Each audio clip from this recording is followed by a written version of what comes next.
Another day, another study extolling the virtues of coffee, this one suggesting that the dark delicious drink protects against all-cause mortality, but there may not be as much joy in Mudville as it appears at first glance. The study used a dataset called the UK Biobank and included around 500,000 individuals. At baseline, they were asked about their coffee drinking habits, and they were followed for a median of 7 years. The cool part about this study was that the participants had genetic testing done at baseline. This will become important in a moment.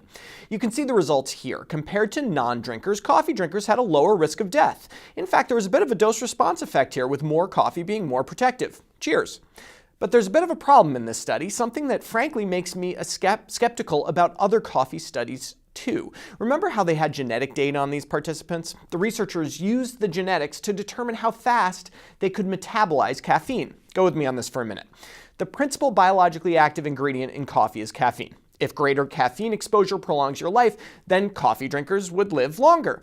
But those who metabolize caffeine more rapidly would not be benefited by coffee as much. They'd burn it away before it did all its good stuff. The link between coffee and survival would not be as strong. This study did not show that effect. In fact, the benefit of coffee was pretty similar whether you drank instant coffee, ground coffee, or decaffeinated coffee, which is, to quote David Letterman, just useless warm brown water.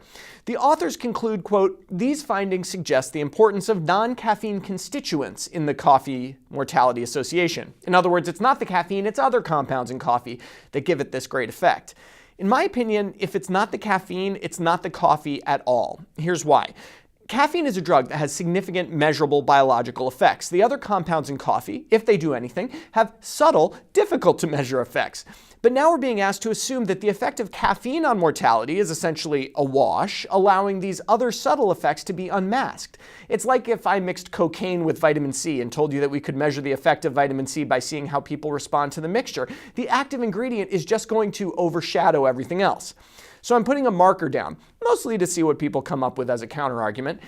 If one observes a benefit in a population associated with consuming a food or beverage, and the benefit is not mediated by the active ingredient in that food or beverage, the finding is likely due to unmeasured confounding. In other words, I think coffee is in the same camp as red wine. The observed benefits are likely due more to the type of person who drinks it than what's actually in the drink.